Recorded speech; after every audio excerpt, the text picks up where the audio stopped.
Salut à tous et bienvenue. Alors aujourd'hui on va parler d'un concept qui est en train de complètement changer la donne en IA, les données interventionnelles.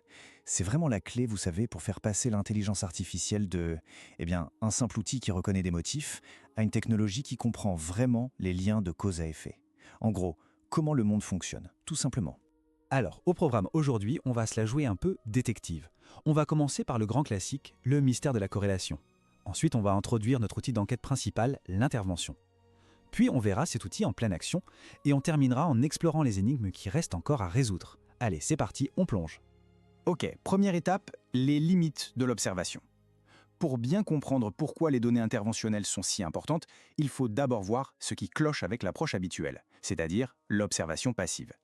On l'a tous entendu un milliard de fois, cette phrase « corrélation n'est pas causalité ». C'est vraiment la règle d'or en data science. Mais pourquoi ? Eh bien parce que juste observer des données, même des montagnes de données, ça ne suffit pas pour comprendre le pourquoi du comment. Une IA, elle peut voir que deux choses arrivent souvent en même temps, sans problème. Mais est-ce que l'un cause l'autre ? Ou est-ce qu'il y a une troisième variable, un truc caché qui tire les ficelles en coulisses ? L'observation seule ne peut pas répondre à ça. Voilà, ce tableau résume bien la différence. D'un côté, on a l'observation, on se contente de regarder. On voit que les ventes de glace et les noyades augmentent en même temps. C'est une corrélation. Mais est-ce que les glaces causent les noyades ? Bien sûr que non. De l'autre côté, on a l'intervention. Là, on agit. Imaginez qu'on interdise la vente de glace pendant une canicule. Si le nombre de noyades ne change pas, eh bien, on a notre réponse. C'est en bousculant le système, en intervenant, qu'on peut enfin isoler la vraie cause de l'essai. Alors, si l'observation passive ne suffit pas, comment on fait pour aller plus loin ?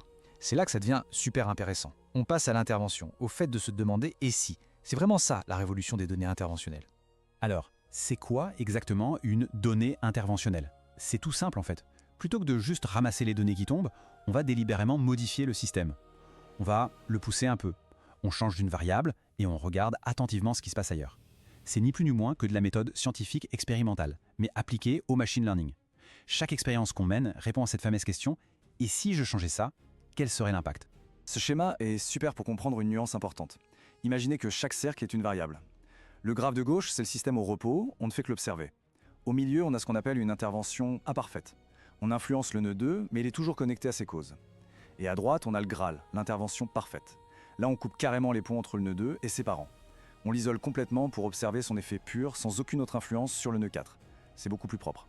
Et pour que ça soit limpide, l'analogie avec la génomique est excellente. Une intervention parfaite, c'est ce qu'on appelle un gene knockout. On éteint complètement un gène pour voir ce que ça provoque. L'intervention imparfaite, c'est plutôt un gene countdown. On ne fait que réduire son activité, on le met en sourdine. Les deux approches sont utiles, mais l'intervention parfaite est bien plus précise. C'est chirurgical, pour vraiment isoler une relation de cause à effet. Bon, ok, maintenant on sait ce que sont les données interventionnelles. Mais la vraie question, c'est comment un algorithme d'IA s'en sert, concrètement, pour en déduire un modèle de cause à effet. Allez, on ouvre le capot et on regarde la mécanique. Alors il faut savoir que pendant longtemps, c'était un vrai casse-tête. Le problème, c'est que le nombre de graphes causaux possibles, donc toutes les manières dont les variables pourraient être liées, explose de façon super exponentielle. Avec juste quelques dizaines de variables, tester toutes les combinaisons, c'est un cauchemar. C'est tout simplement impossible pour un ordinateur. Il fallait donc une approche beaucoup plus maligne. Et cette approche maligne, la voici, c'est l'optimisation continue. L'idée géniale des chercheurs a été de dire « Ok, au lieu d'essayer chaque graphe un par un, ce qui est impossible, on va transformer ça en un problème d'optimisation. C'est un terrain de jeu parfait pour les réseaux de neurones. » En gros, comment ça marche ? D'abord, on représente tous les liens possibles dans un seul grand réseau. Ensuite, on crée une fonction de score qui mesure à quel point ce réseau colle aux données qu'on a. Troisième point, crucial, on ajoute une contrainte pour interdire les boucles logiques. Et enfin, on laisse la magie des réseaux de neurones opérer pour trouver le graphe qui a le meilleur score. Et cette nouvelle méthode a ouvert la porte à toute une famille d'algorithmes. On peut citer par exemple DCDI, qui est super flexible parce qu'il utilise des réseaux neuronaux assez pointus. Il y a aussi ENCO, qui est connu pour être très efficace, capable de s'attaquer à des graphes avec des centaines de variables. Ou encore Bloom, qui lui apporte une touche de rigueur mathématique supplémentaire avec des garanties de convergence, ce qui, avouons-le, est plutôt rassurant. Bon, à cette théorie. C'est bien beau tout ça, mais à quoi ça sert dans la vraie vie ? Voyons maintenant comment cette quête de la causalité est utilisée pour résoudre des problèmes bien réels aujourd'hui. Et les applications sont vraiment partout. En génomique, par exemple, on peut enfin commencer à dessiner la carte de comment les gènes interagissent entre eux. Dans le monde du logiciel, imaginez pouvoir trouver le microservice précis qui met tout votre système à genoux. C'est possible. En santé, on s'en sert pour comprendre les réseaux de signalisation super complexes au niveau cellulaire pour des maladies. Et puis en économie, pour enfin savoir si cette nouvelle campagne marketing a vraiment eu un impact sur les ventes. Et la bonne nouvelle dans tout ça, c'est que ce n'est plus réservé à quelques labos de recherche. Il existe des bibliothèques open source comme Douai ou Causal Learn en Python qui mettent ces algorithmes super puissants à la portée de tout le monde. N'importe quel développeur ou data scientist peut donc commencer à explorer la causalité dans ses propres données. Bon, jusqu'à maintenant, ça a l'air presque trop beau pour être vrai, non? Mais attention, notre enquête ne serait pas complète sans parler des difficultés.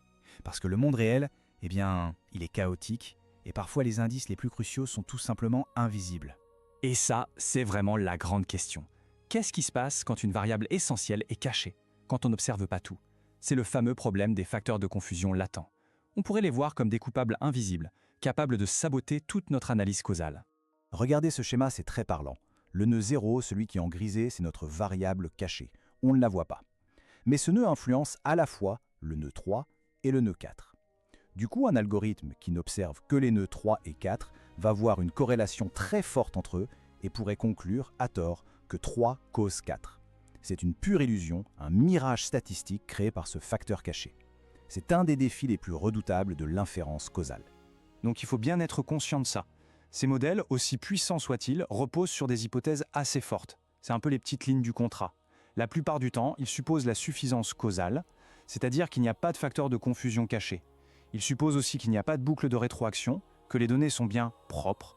Dans la vraie vie, ces conditions ne sont pas toujours réunies. Et c'est super important de le garder en tête.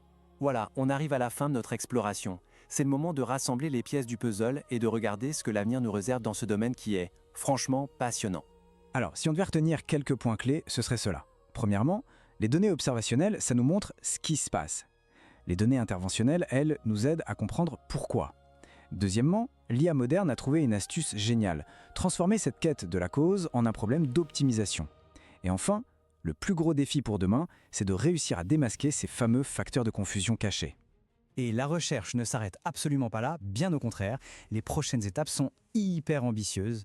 On voit apparaître des algos qui essaient de s'attaquer à tout en même temps, les cycles et les facteurs de confusion, la non-linéarité. D'autres chercheurs se penchent sur les données temporelles, ou même sur la découverte causale fédérée, c'est-à-dire apprendre un modèle causal à partir de données qui restent sur des serveurs différents sans jamais être assemblées. C'est fou. Et pour conclure, je voudrais partager une idée, issue de recherches très récentes, qui est assez vertigineuse.